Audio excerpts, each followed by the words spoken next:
So I've had quite a few guys come into the comments talking about, well, I had one guy in particular, John's Lawns, East Tennessee. He came, he asked me a question about doing the bigger properties, and I don't never charge by the hour, man. And I can tell you why. When you're mowing and you're growing and you're starting to take on the bigger properties, you don't never want to confine yourself to an hourly rate and put a cap on your number. I don't, anyway. Now, and since you asked me how I do it, I'm going to just tell you how I do it. You don't ever want to put a cap on the money that you're going to make. And I'll just throw these numbers out there. These don't mean anything or nothing. So say you got 5 acres, okay? Let's make it nice and round. And we'll use numbers that are not real. And say you charging $60 an hour, okay? And then and it takes you 3 hours, you know, whatever. It's 180 bucks. Now, that's okay when you first start out, right? But if you continue to do that property for a long period of time, you're going to run into into an issue as you buy more equipment, because what you were able to do in the beginning of taking on a 5-acre cut, well, fast forward a couple of seasons, well, you probably have 2 mowers out there and be able to do that cut twice as fast. Or then you may even grow to the point of where you have 4 mowers out there or 3 mowers out there. And if you're doing it by the hour, you're still making, you're going to make less money because you're throwing more resources at it. And you got to start off with the mowing, for me, not doing it by the hour, because I'm assuming, and I'm not always right, but I'm assuming that you're going to be mowing for the foreseeable future. So I'm assuming that you're going to want to get more mowers. That's what I did in order to make myself more profitable on the big acre cuts. I used to do a 10-acre site, and I'll put these are real numbers. I used to do, well, I guess it was a little bit more than 10 acres. It might have been 11 and a half or 12, something like that. And they wanted me to come every 2 weeks, $600. I wasn't thinking about the time. I wasn't thinking about an hourly rate. They told me what they were paying the other guy. And I looked back at my business. I thought to myself when I was having a conversation with them about what my mowers can cut. And I had 2 big mowers then. And the first time I went out there, me and 2 men, we probably spent about 6 or 7 hours out there, because it always is slower, you know. So I was, you know, I was making, but I was still making the $600. But from that point on, there were things that I did to make the property more lucrative for me. The number one thing that I did is I put 3 mowers on it instead of 2. Because the natural evolution of the business was some of the bigger properties, and I needed the 3rd mower.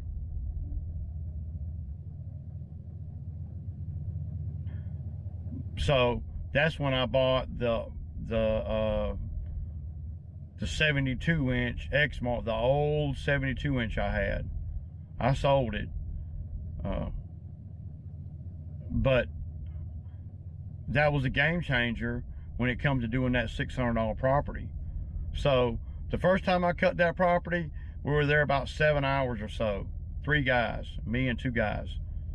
The second time I cut that property, me and the same 2 guys was out there probably around, probably around 5.5 or so hours. So the third cut, we gotten it down to about 5 hours, and that was about the max performance that we could do with the mowers that I had at that point in time. And then I got the 72-inch mower for the cheap for like $3 grand, knowing that I was going to be putting it on that property, because I had to. My thinking has always been, and still is today, is that I wanted to make sure that I could do the property as fast as possible based on the labor that I had out there on the job, because there's a little bit of weed eating out there. And so one of the guys would spend, an hour or so weed eating, and then they would swap on the mower, and then, that kind of thing. Well, to make a long story short, the second season I was out there, we got that job down to 3 hours, and that's all the weed eating included. So I basically learned the property the first season, and did purchase the additional mower, not brand new or nothing, because I knew that I didn't need a 72-inch mower on any other property except for the big properties that I was doing. So I bought a 72-inch mower. And so the first season we were out there, it was the end of the season before I bought the 72-inch mower. Well, not end, but midway. And I saw how drastically that changed the timing. So then what we were able to do the next season is able to do that property, and then do 5 more $60 and $70 lawns as well. And was home by 2:30 or so. If I had done things by the hour over there, then it doesn't pay for me to be efficient at top efficiency. I would have still been having to be over there for 6 or 7 hours to make the same money. My thinking has always been, agree to the money and then put yourself in the best scenario to make money at that number, which means spraying, buying the equipment required to mow it faster, and then lining up other properties to do after that property. Once we got that property down in the second season to 3 hours, we never backed off of that. We were at 3 hours every time we went after that. And actually, we were able to do it so fast that a lot of times you have to go out there with 2 trucks, because you got to be able to pull 3 mowers, haul 3 mowers out there. If you're going to have 3 guys, you need 3 mowers. I learned that.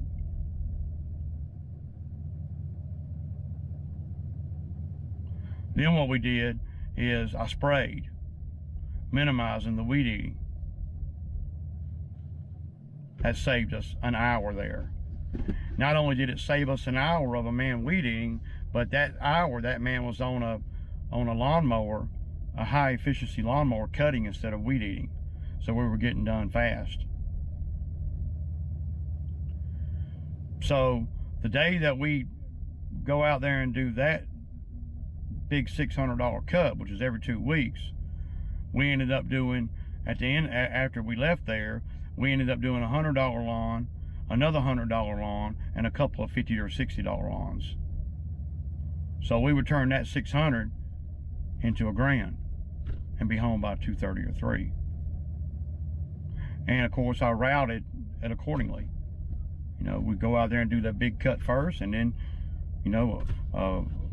we'd be out there for 2.5 to 3 hours, and I'd send the other truck on to get started, or I would pull off to get started on one of the other cuts that we had on the way home. If you're doing it by the hour, well, you're going to be out there on that big $600 cut all day. You're not getting paid to grow. You're not getting paid to be efficient. So therefore, you're not getting paid the most money that you could possibly make based on your efficiency. Because you're out there all day, you're not able to go do $300 or $400 more in lawn work before you knock off for the day.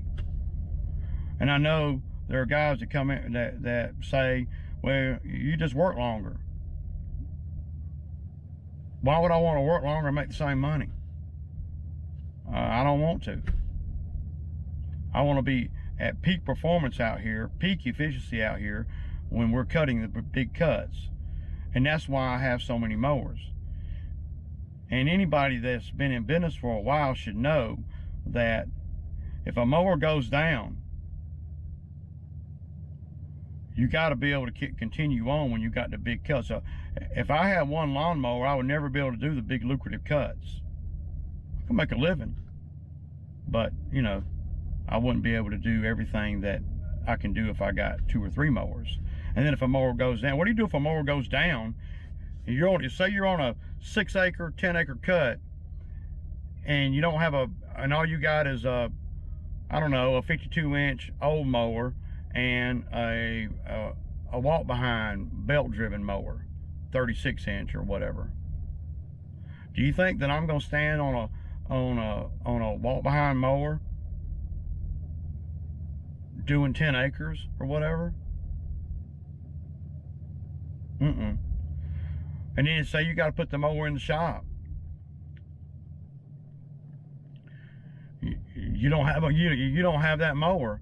And sometimes when you put a mower in the shop, especially when it's in the midst of the season, you are down. You might not have that mower for 2 or 3 weeks. That's unacceptable to stay consistent. So you have to have other mowers. The jobs that I cut are not jobs that you could say, well, the mower goes down, I don't have it for 2 weeks and I can continue running my business. That's how I know that people that don't have a backup mower aren't really doing the kind of volume that I'm doing. Not that, you know, that I'm better than them or nothing, but I'm doing a lot more volume. And to do a lot more volume, you got to have the equipment to do that. Because a mower will go down. And a mower never goes down when it's on the trailer riding from job to job. It goes down when you're in the middle of using it, always. You've already wasted enough time getting the mower back to the trailer, getting it up on the trailer, and getting it to the shop. If it's something that I can't fix. And there are a lot of things that I can't fix, especially when it comes to warranty stuff.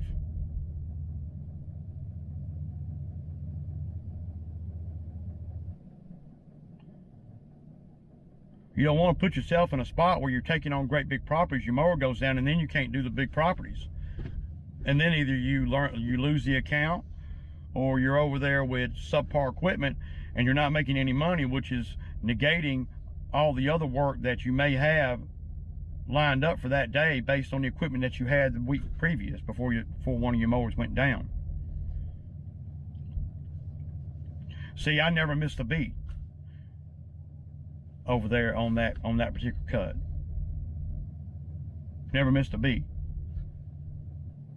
But with that being said, I would take that money that I was making over there and I would buy a mower with it. I bought a mower just to do that cut with. I mean, it was that lucrative for me. There was one point in time when the people still lived in the house that I kept a mower out there where I wouldn't have to haul the mower out there because I didn't use a 72-inch mower on any other property. And then another landowner called me and asked me if I could cut their property. And then another one. And next thing you know, I'm doing 20-acre sites. So, and they're very lucrative because it's just mowing work, or most of it's just mowing work. But you can't pay me by the hour mowing a lawn. I don't even discuss that with the customers. I look at the square footage, and I look at how long do I think how long is it going to take me to do this property? How far is this property from other properties that I'm doing? How many mowers will I have to put on this property to make money at it?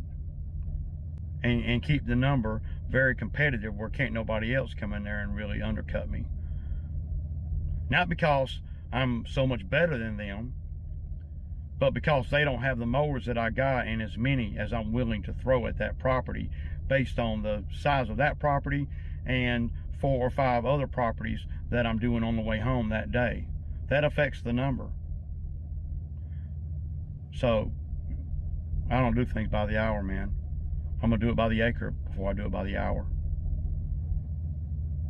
I don't even discuss by the acre numbers, because I can cut an acre of grass in less than an hour. I mean, I can cut 11 acres or so in 3 hours. The mowers, and when you buy lawn mowers, some of the things you should look at is what they call a productivity chart. And that'll tell you what they say the mower will cut. For my Exmark mowers, 60-inch mowers that I got, at 80% efficiency, they say in the productivity chart that these mowers will cut 7 acres an hour. That's a fact. You can look it up. I'm a realist in the real world out here. And I don't think that I've ever hit 7 acres an hour with one of my machines. Not ever. I don't know what kind of grass they're talking about. It's certainly not 7 acres an hour at 80% efficiency. But my mowers will certainly do 4 acres an hour, 3.5 acres an hour, no problem. Especially when it's repetitive every 2 weeks. These are the kind of things you look at before you spend 15 grand or 13 grand or even a used mower. Being informed about equipment in general, and if you're in this game, is really very important. I can't stress that enough. It's extremely important to know about equipment. So when a deal comes along, like the Ferris came along for me last year, you can pull the trigger and not even have to think about it. Because if it's a really good deal, a guy like me is going to swoop it up while you're thinking about it. So in my off time, if there is any, I'm interested in equipment. I like to read about equipment, whether it be mini excavators, bobcats, skid steers, skid steer attachments, lawn mowers. And I'm not too tough into the blowers and weed eaters and reading about which one's the best of them, because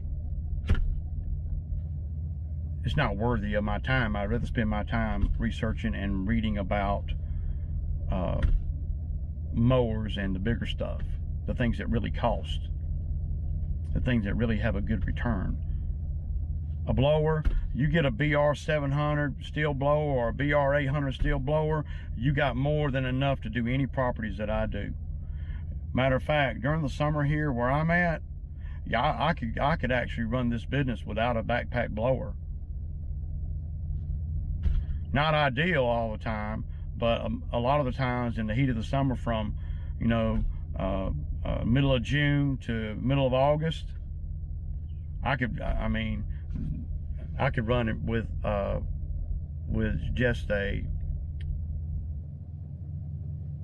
handheld blower. So y'all notice I don't spend a lot of time talking about weed eaters and blowers, because, well, they don't cost enough to, and not worthy of my time, because I spend my time on reading up on the mowers and skid steers and all the things like that. So right now, if I saw a deal on a mini excavator, I would know it's a deal. I would know that it's a deal, a good deal or not. Because I'm interested in that. It's a given. I know what a good deal on a lawnmower is. I would never be scared to buy a used commercial Exmark mower. Never. I mean, never. Because of the experience I've had with Exmarks. Now I don't know as much about the Skag mower as I do about my Exmark mowers, but I know what they're worth.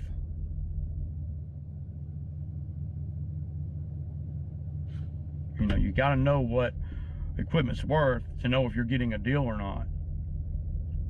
I wouldn't think nothing about spending, you know, thousands of dollars on a used commercial mower before I spent, you know, $10,000 or $15,000 on a brand new one. Now, if I can't find what I consider a deal on a used mower, then I'll just buy new and with a warranty. It ain't always been like that, but that's what I'll do these days. But if a deal such as a Ferris Cat diesel drops in my lap and the guy that's selling it is selling it for a fraction of what it's worth, while you're thinking about it, I already know about it and I done bought it. By the time you go home and research and figure it all out and go get the money, and you know, I done bought it, it's gone. I'm that guy. I'm the guy that came in and bought it before you got back over there. And I know if you've been in business a while, these things have happened to you as they've happened to me. When there's a deal, you got to be informed up front. You got to know a little bit about what you're buying so you can make a quick decision. Because if it's a good deal, it's not going to be there for you to think about it very long, unless it's somebody you know, or they're going to hold it for you or whatever. But that's not the reality.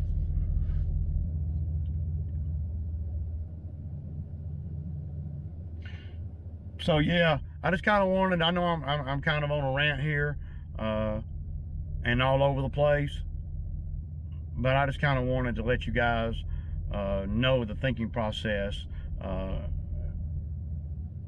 and, you know, working by the hour on the big cuts and what I charge per acre or whatever. I don't even break it down like that.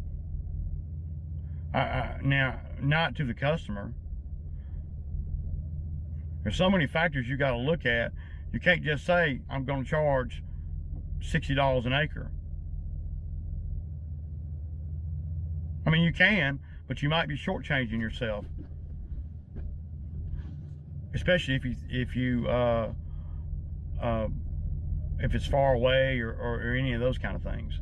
So I don't want to say never, y'all, but I'm not going to work by the hour unless it's just no other way that I can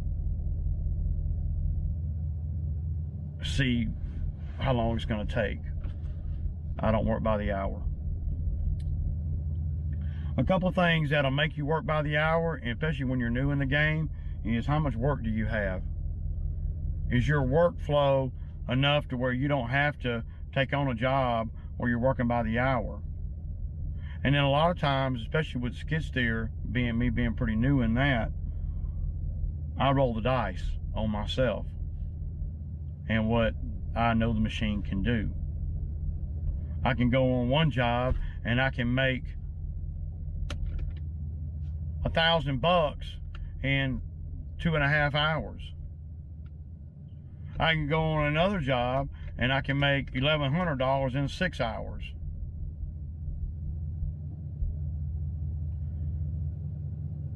There's not a set hourly rate that I use to run the skid steer. I'm not going to cap it like that. I'm going to take the good jobs with the bad jobs, and I think I'm going to win in that scenario.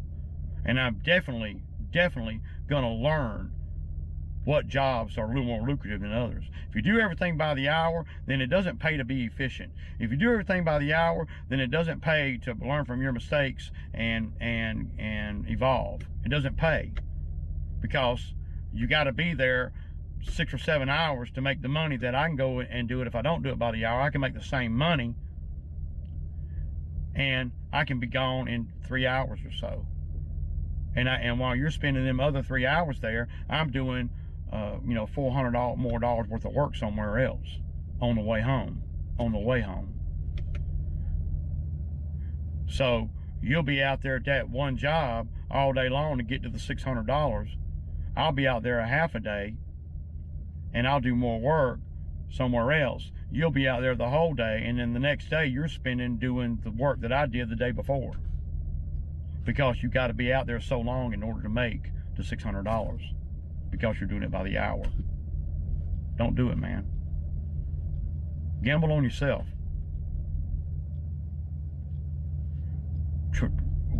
Also, what I do and did on that property is I tried to predict how long it would take, because I don't want to sound like I'm backtracking, but you always have to kind of think in the back of your head how long it's going to take you to do this or that. With one mower, with 2 mowers, what if I throw 3 mowers? And all those scenarios run in my head while I'm talking to the customer on a great big cut. And the consistency of the cut too. You're not going to find many customers, and I know they're out there, but you're not going to find many customers, and I knew that when they signed up with me, that's going to pay you $600 a cut every 2 weeks like clockwork for 8 months out of the year. I've never had a customer like that, except for that one, and I don't anticipate ever having another one like that, because not many people are going to do that. They're out there, but not many people. So what I did when I was making that kind of money out there, I bought more equipment as I was making that top dollar. I didn't go to the bar, I didn't go to the Hard Rock Cafe and hang out. I spent my money on being more efficient, whether it be a truck, a trailer, a mower, whatever, to where I could actually do that property and make them $600 in 2.5 to 3 hours, and then go make another $400 or $500 doing other work. So I know I'm kind of repeating myself a lot. So over here, y'all, we're gonna be doing, we're gonna put straw down, and the owner's gonna stop and get some seed. I'm gonna be showing the new guy how to run a lawnmower on the field over here, and yeah, and probably gonna talk him up on some more bobcat work. All right, y'all, I'm filling up to the house, and it's semi time, sir, to y'all. Peace out.